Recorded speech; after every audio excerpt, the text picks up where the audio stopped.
예, 안녕하세요, 학생 여러분.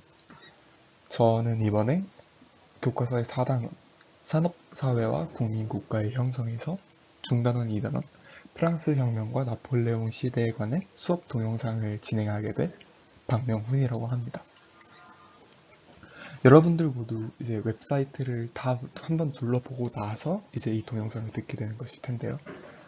그러면은 이제 그 웹사이트를 저번에 봤던 그런 것들이 기억이 날 수도 있고 안 날 수도 있기 때문에 이제 한번 복습하는 차원에서 그리고 또 기억이 나지 않는 부분에 있어서 그걸 다시 한번 기억하는 차원에서 이 동영상을 시청해 주셨으면 감사하겠습니다. 일단 제대로 된 설명에 들어가기에 앞서 저희가 이제 이 수업을 어떤 순서로 진행할 것인가에 대해서 간단하게 설명 먼저 드리고 난 뒤에 이제 본격적인 설명을 시작하도록 하겠습니다. 이번 수업 동영상의 목차는 웹사이트의 어떤 진행 순서와 같은 형식으로 진행이 됩니다.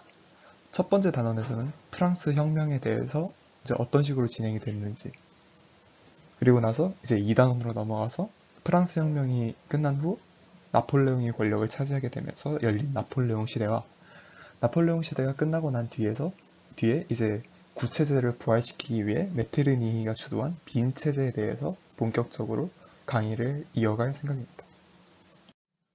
예, 그러면 이제부터 첫 번째 단원인 프랑스 혁명에 대한 강의를 시작하도록 하겠습니다. 프랑스 혁명에 대해서 설명하기 전에 혁명 이전의 프랑스의 모습이 어떠하였는지 먼저 살펴보도록 하겠습니다. 혁명 이전의 프랑스에는 이제 프랑스 혁명의 원인이 될 만한 원인이 세 가지가 있었습니다. 밑에 나와 있는 바와 같이 첫 번째는 구체제의 모순, 두 번째는 시민계급의 성장, 그리고 마지막은 정부의 재정 위기였습니다.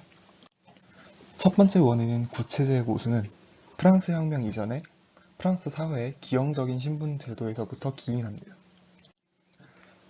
당시 프랑스에서는 모든 국민들을 세 가지의 신분으로 나누어서 이들을 신분을 구별하였습니다.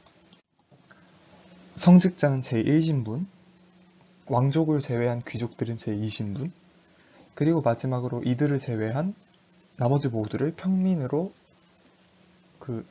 제3신분으로 정하였습니다. 제1신분과 2신분은 면책권을 누리면서 고위직과 대토지를 차지했지만 제3신분인 평민들은 인구의 절대 다수를 차지하면서 과중한 세금을 부과했지만 정치에서는 소외되었습니다. 과거에는 이들이 이 구체제에 대해서 순응하면서 살아왔지만 이제 시민계급의 성장을 통해서 이들은 이 구체제가 잘못되었다는 것을 깨닫습니다. 당시 상공업자들은 부를 축적하면서 계몽사상을 수용했고 계몽사상을 수용하면서 이 구체제에 대한 의심을 느끼게 된 거죠.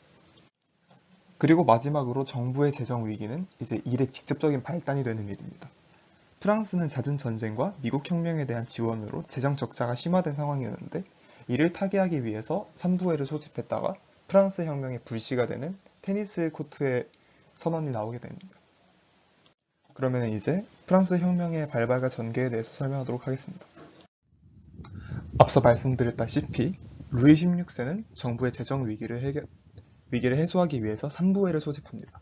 산부회라 함은 아까 말한 그 세 개 제1신분, 2신분, 3신분이 다 같이 모여서 회의를 하는 것을 뜻합니다.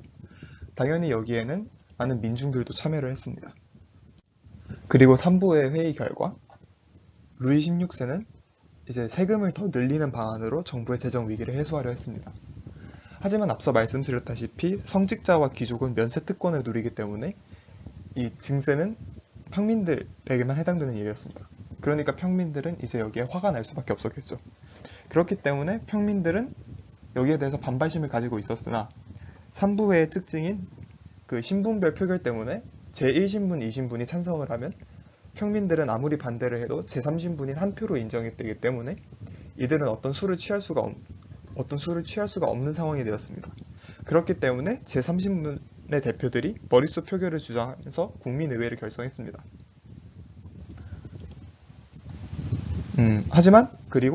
하지만 루이 16세가 이제 의회장을 막아버리자 이들은 그 의회 옆에 있는 테니스 코트로 가서 이른바 테니스 코트의 서약을 맺게 됩니다.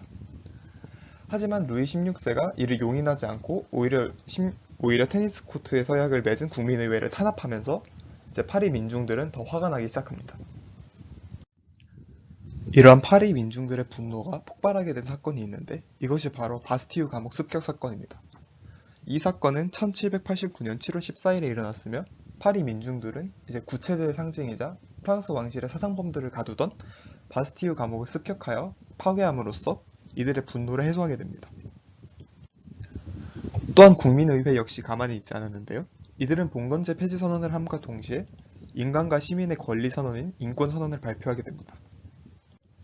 이 두 사건을 계기로 민중들의 힘을 확인한 국민의회와 프랑스 민중들은 이제 루이 16세와 구체제에 대해서 반기를 제대로 들기 시작합니다. 그리고 시간이 지나면서 국민공회가 등장하게 됩니다.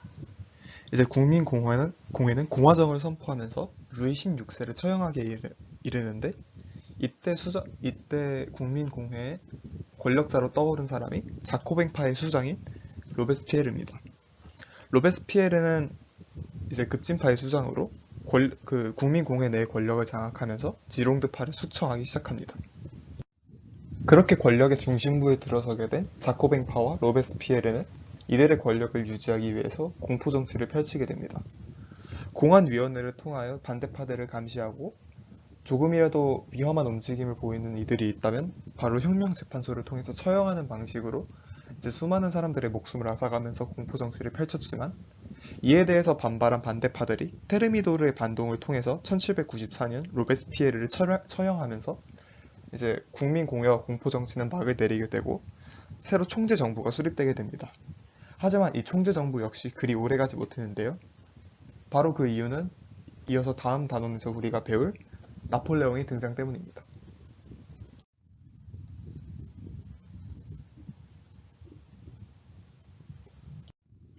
나폴레옹은 프랑스 역사 속에서 꽤나 화려하게 등장합니다. 나폴레옹은 1799년 군사 쿠데타를 일으켜 권력을 장악하면서 제1통령에 취임하며 통령정부를 수립하게 됩니다. 나폴레옹은 통령정부 기간 동안 대내외적으로 많은 업적을 세웠습니다. 일단 국내 정치에 있어서 가장 대표될 만한 나폴레옹의 업적은 나폴레옹 법전의 편찬이 있겠습니다.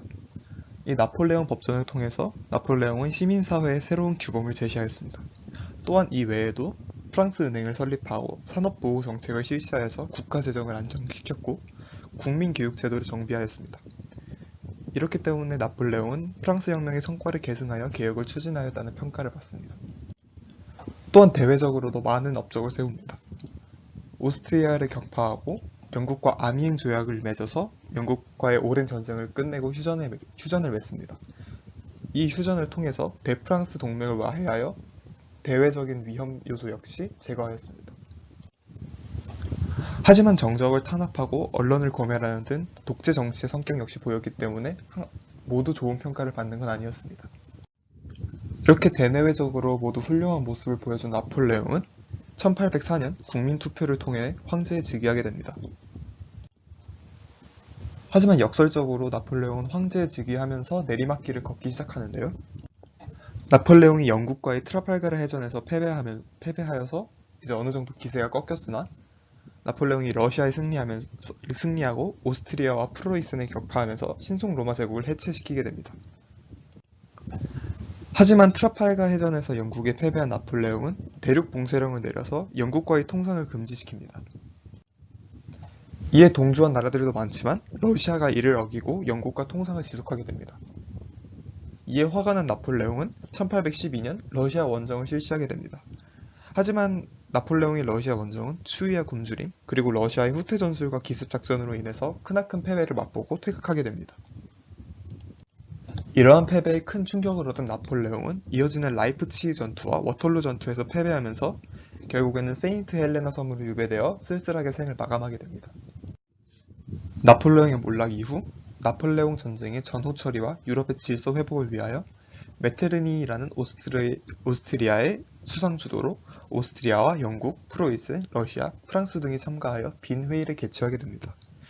이들은 정통주의와 복고주의를 내세우면서 유럽의 지배권과 영토를 프랑스 혁명 이전으로 되돌리려고 했습니다. 그렇기 때문에 이들은 또한 유럽 각국의 자유주의와 민족주의 운동을 탄압하였습니다. 그리고 이들은 체제를 유지하기 위해서 신성동맹과 사국동맹을 결성하였습니다. 하지만 이들은 시대의 흐름을 거스를 수 없었고 결국 각국의 자유주의와 민족주의 운동이 발생하면서 빈 체제 역시 큰 성과를 거두지 못하고 마감하게 됩니다. 지금까지 프랑스 혁명과 나폴레옹 시대의 강의를 맡은 박명훈이었습니다. 모두 잘 이해가 되셨기를 바라며 들어주셔서 감사합니다.